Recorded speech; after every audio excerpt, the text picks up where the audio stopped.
Creators of genre-defining games, developers of some of the most iconic esports in history, owner of the digital storefront synonymous with PC gaming, Valve is a juggernaut. Yet, despite their enormous success as a figurehead of the PC market, Valve has had a rocky relationship with pockets of their fan base. Behind all their achievements lies a graveyard filled with abandoned titles that never materialised. But why were these projects left to die? And could they have been taken off life support and saved?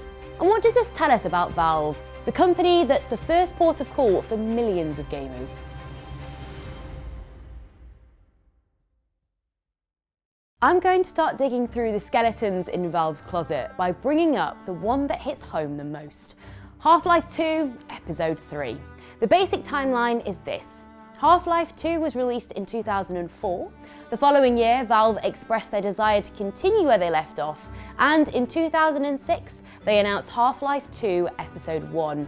This would be followed by 2 more games. Releasing the follow-up episodically made sense. Half-Life 2, while a monumental game, took 6 years to make. By creating a serial trilogy, they could keep up their momentum and complete their story arc without leaving players hanging. And this drive was maintained. Episode 1 was released 4 months after the game's announcement. The following year, Episode 2 was released, with Episode 3 initially intended to launch in time for Christmas 2007. The final scene of Episode 2 was even changed on Gabe Newell's wishes, killing off a major character to create a cliffhanger and teeing up the conclusion to the trilogy. But Christmas came and went, and as did the next year and the one after, but there was no Episode 3, and Valve was saying nothing. The silence was broken in 2011 by Gabe Newell, not in an announcement, but in an interview. Valve had decided to move away from episodic structures, aiming for meatier, more ambitious titles. It's a bit contradictory given the reason they opted for the episodes in the first place, and players were understandably not happy. Following this, game writer Mark Laidlaw had been relocated onto a VR project called Borealis, a game set both before and after the events of Half-Life 2, but this project itself would also be cancelled. And then the entire franchise hung in limbo. When Laidlaw left the company in 2016, he released a short story detailing his planned arc for Episode 3. He, like many fans, just didn't know what was happening with the series. A little down the line, Valve announced that Half-Life will be coming back. No Episode 3, no Half-Life 3, but a standalone VR game, Alex. And fans felt, among other things, confused. There was no talk about Half-Life 2, and the conclusion that never happened. This wasn't even Project Borealis. No, this was something entirely different. Many just wondered, why? Why drip-feed answers over years, leaving players on the hook? Looking back, it's a mess, and we can't help but wonder, could Valve have salvaged and released Episode 3? After years in development hell, maybe not. The engine was getting outdated, and with so much expectation built, maybe what they had just didn't cut it. And that tells us a few things about Valve, and something we already knew from Half-Life 1 and 2, they want to get it right. But that's a double-edged sword, because getting it right may result in getting nothing at all. So the undelivered Episode 3 is the example that everyone goes to. But in the years since then, Valve has followed a similar pattern. That is, creating something that isn't quite what they expected it to be, and then sweeping it under the rug. Just look at Artifact. The game was intended to stand up to the big card game players, mainly Hearthstone and Magic the Gathering. And who better to topple a titan than the person who made it? Valve hired MTG creator Richard Garfield to head up the project, assisted by other renowned authorities in the genre. Development began in 2014, with some of the most talented designers the industry had to offer. It was teased at TI7, but the response was lackluster.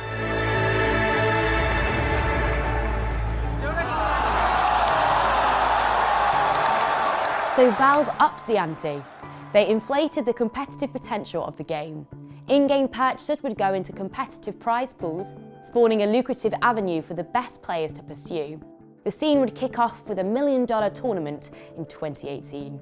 Valve didn't want to simply add a new game into the genre, they wanted to reinvent the wheel. The playbook for nearly every game in this space is the same. Low barrier for entry, but high potential costs for serious players. Valve wanted to do away with all that. The barrier for entry was a fixed box cost for the game. Then, the cards you want can be bought from other players, and you can sell any you don't want, creating a seller's market. This wasn't intended to be a play to win, but a fair market ecosystem. But that just didn't work out. Upon release, some cards were simply better than others. Some of the best heroes were being traded on the marketplace for $40, double the cost of the game. That's great if you ripped an axe from your first pack, you've already made your initial investment back. Not so great for the general health of the game, as it effectively proved immediately that the game's market system made the game more pay to win, not less.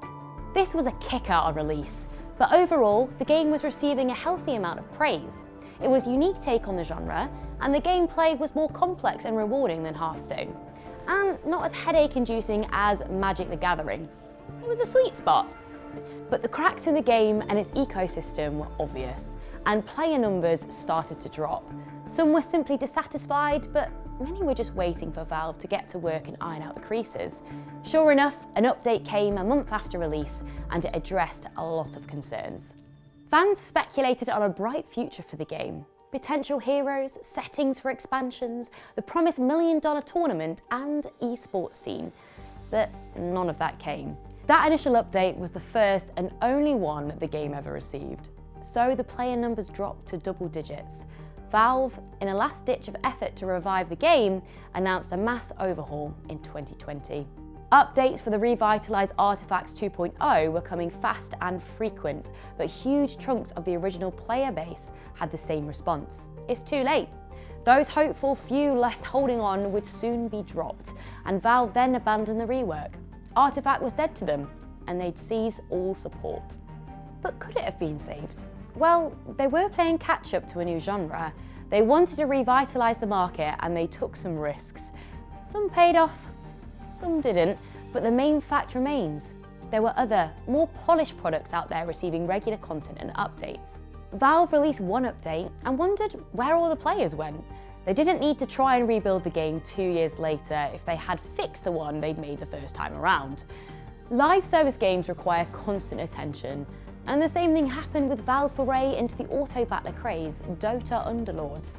They developed the game, went through early access, implemented all the features, and then released it. They maintained it for a bit, but when numbers started to drop, they walked away.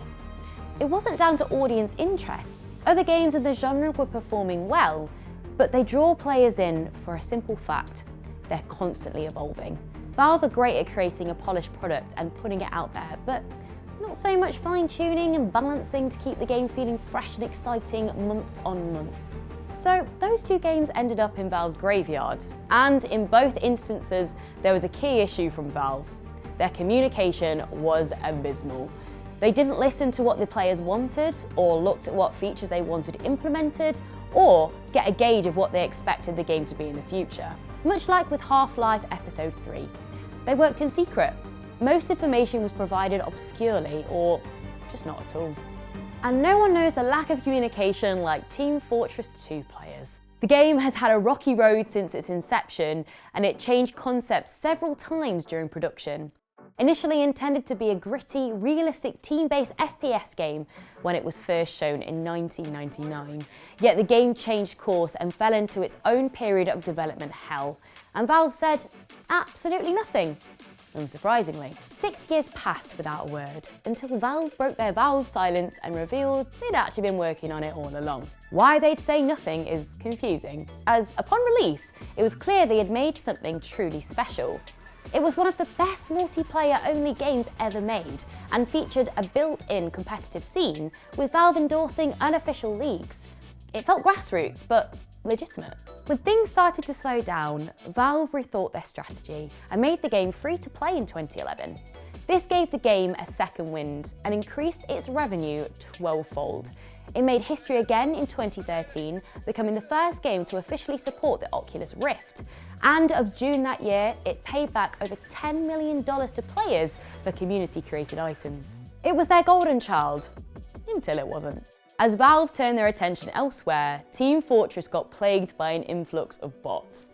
Sure, they'd always been a problem within the game, but it reached its peak in 2020, rendering the game unplayable.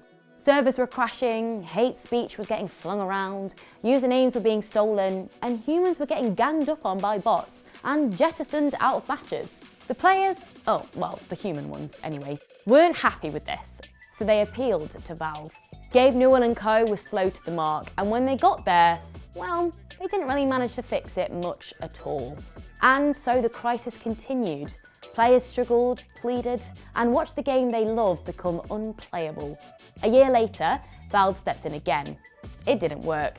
Everything was still a hot mess. It took dozens of content creators, thousands of forum posts, and even the voice actor for the medic reaching out to Valve HQ before something happened. Hashtag SaveTF2 was plastered across social media in a desperate plea for Valve to do something. And nearly 2 years after the crisis started, Valve stepped up and attempted to squash the issue for good. And that tells us Valve does have the means to enact the changes their players want to see, but it shouldn't take a mass demonstration nor require 2 years of effort from their fanbase. At the end of the day, Valve's huge market share doesn't come from the games they put out, it comes from Steam. They're business people, not philanthropists. Spending years trying to fix a problem or revitalise a game is tough to do when you run the world's biggest digital storefront for games. But knowing that doesn't really make fans of these franchises feel much better. And for all of these examples, they do a lot of good. Their move into the hardware space with the Steam Deck is showing that Valve is serious about its place in the gaming landscape and is creating an ingenious bit of tech for a gap in the market. But again, this is built off the backs of other failed and abandoned projects. We were told the Steam machines would change the way we played PC games. And where is that console now? Buried. These examples are just the tip of the iceberg. Sure, every developer has skeletons in their closet, but it's frustrating because with everything said and done, we like Valve. Steam makes PC gaming simple and affordable. Its absence would really suck. But that doesn't mean they shouldn't be held accountable for their errors. Yes, they showed initiative with Team Fortress, but that took several years. A dozen wrongs and a right don't make a right, and fans of the franchises will always have that fear that Valve will cut and run at the first signs of trouble. But all we can do now is look forward and hope that they've learned their lessons. Maybe the days of Valve dragging us along for a ride and then abandoning us halfway are over. But for our own sake, whatever that next big thing from Valve may be, well, maybe it's best we all holster any expectations that we have.